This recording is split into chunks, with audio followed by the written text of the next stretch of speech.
Now that I've removed enough brambles out of the view of the camera shot, I can now work on removing some planters and recently discovered compost bins. Now, these were handmade by the previous occupants, and judging by the contents of them, I don't think they were very good at it.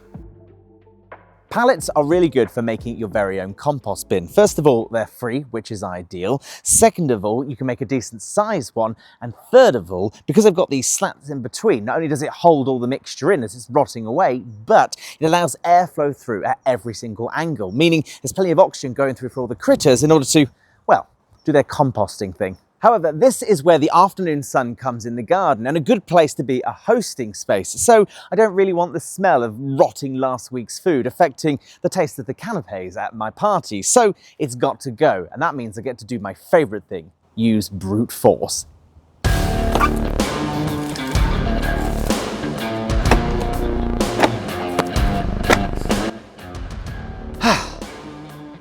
That was therapeutic. After taking my anger out on the pallets, I decided to mow away all the brambles in its space, and it was going swimmingly. Well, until it wasn't. Now, it should probably go without saying, if you are trying to do this, then make sure there's nothing, stupid underneath it, like, I don't know, a giant piece of stone that gets stuck in your blade. That can break your lawnmower, so avoid those. After terrifying myself with the lawnmower and the big stone, I thought I'd stick to a rake for a little bit. And underneath all those brambles came a bit of a surprise I wasn't expecting. Now, annoyingly, the bits that aren't, pieces of broken glass in the second hidden composter actually has got quite a good compost, something we could probably use. So I might sieve through this and we can put this in some of our new beds. But for now, it's royally in my way, and so worried about cutting myself, so hopefully there's no more of this. Luckily for me, there wasn't any more shards of glass hiding in the compost, which means I could carry on hacking away at those brambles behind it and clearing the area. I got that final pallet out of the way, and I could finally see an open space, empty and full of potential. Now, another thing I seem to have discovered whilst getting rid of the brambles is this wooden L-shaped planter, which unfortunately is a little bit rotten, so it's no use to me, and I really want to put a nice deck or something here anyway, so that needs to go. What you may notice is in here are a load of gladioli bulbs by the looks of it, and they're starting to sprout. And you may be thinking, this would be a really good idea to pot and leave on for the future, and that'd be great to do, but dream the hell on, because I've got so much to do. So if you want these, head up to Rutland, go look through my garden waste bin, you can have them for free. If you were looking for them, unfortunately this was posted on a Thursday and the bin collection was on a Wednesday, so they are no longer going. Sorry. Anyway, here's a manly shot of me lifting up some planters whilst sounding out of breath. Goodbye, gladioli. Right, that is the planters and the composter out the way. It's already starting to look a lot bigger. I'll get this cleared up and hopefully it'll start looking a little less like, well, a pile of crap. One thing you probably don't know about gardening or garden design is don't expect it to be a clean and easy thing. It's messy, it's gross, and it just looks terrible until you start putting things in. So for now, just gut it. It'll look total shit, but it's worth it. Motivational speech out of the way, it's time for me to tidy some of this up, but I started to turn my attention to the disused bench. I think there's some life still left in this. Now, one of my other discoveries has been this metal bench, and whilst it's total trash where the wood is, I think I can probably, salvage the metalwork. Look at that. And turn it into something a little bit better. We can replace the planks, and this is in good nick. After all, everyone needs a garden bench that no one's going to sit on. The wind was starting to pick up and the rain was on its way, and as you can see, I was handling it really well. Oh, me, stop being windy. So I took that as a sign to go indoors and get some admin done. You've got to be kidding me, come on.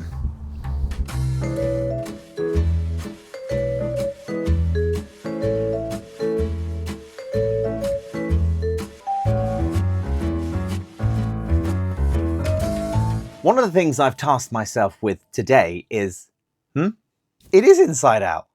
Whoops. Now, I was hoping I could use this time to design Liz and Nigel's garden and show you kind of how to start. However, there's something a bit more pressing. I've actually got to design a garden for Gardeners World Live and submit it in the next, well, 2 or 3 days. And at the moment, it's an empty border that's got nothing on it. So yeah, a little bit of pressure. The theme of this is apparently once upon a time. So I'm thinking kind of a storybook-esque vibe, I don't know, fairy tales. Maybe I could build a giant Rapunzel tower. That could be cool. With my tower theme in mind, I got cracking on to find tall things for the garden. Giant thingy. Maybe if I put a boulder just to kind of feel like it's on the rocks, maybe? Maybe I could put a boulder either side just to give it a bit of texture. Maybe some bush. Yeah. It was all fun and games until the Queen of Hindsight made an appearance. You know the theme isn't actually fairy tales. What do you mean? It's meant to be the story of your own personal journey. Ah. Okay. Do you think I should keep the lighthouse though? No, I like the lighthouse. don't do a lighthouse. With the lighthouse dream crushed and being reminded that creating tower symbols in Gardener's World can look a bit distasteful,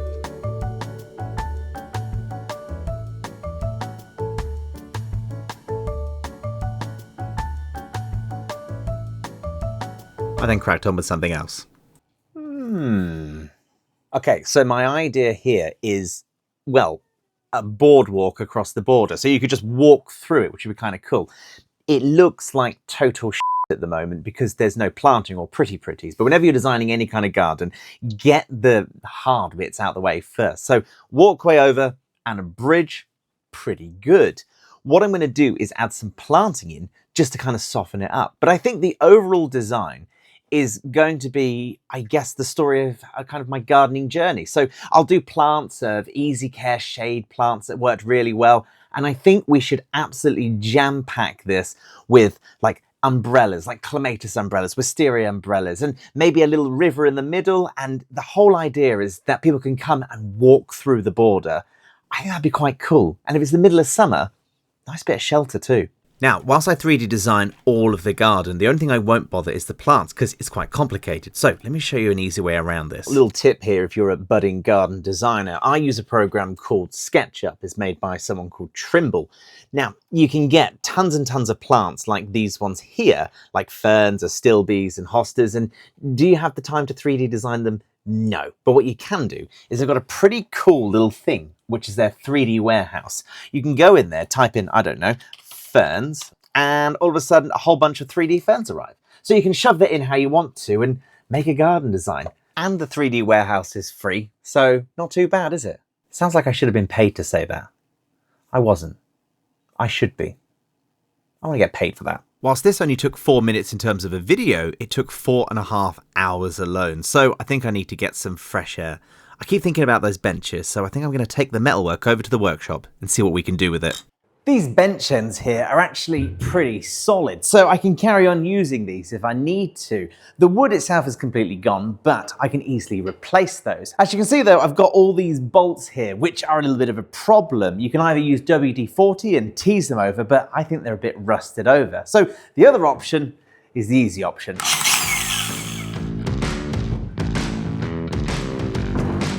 Safety first. Let's crack on.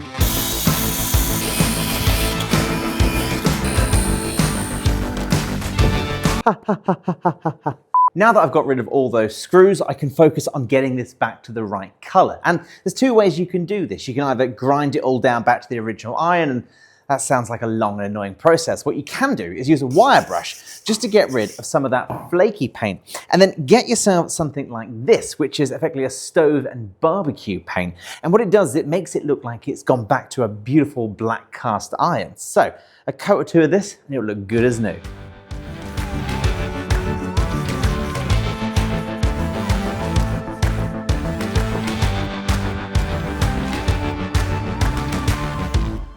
Right, I've left this for an hour now with the paint on. As you can see, it looks brand new. And just to give you an idea of what it did look like, there it is in the previous paint. So as you can see, a little bit of heat paint makes a massive difference. Right, I'm going to leave these here until we sort out the wood later on in the year, because at the moment, I don't need a bench. Digging up planters, designing a garden, and painting the bench. I've covered absolutely everything. Surely there's no detail I've missed making this episode.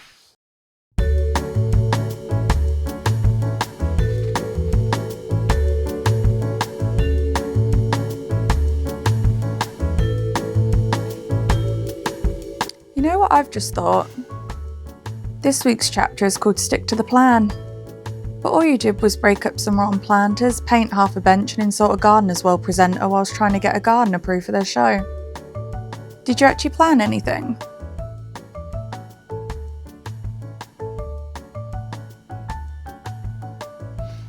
I preferred this when we used to end these with just take care.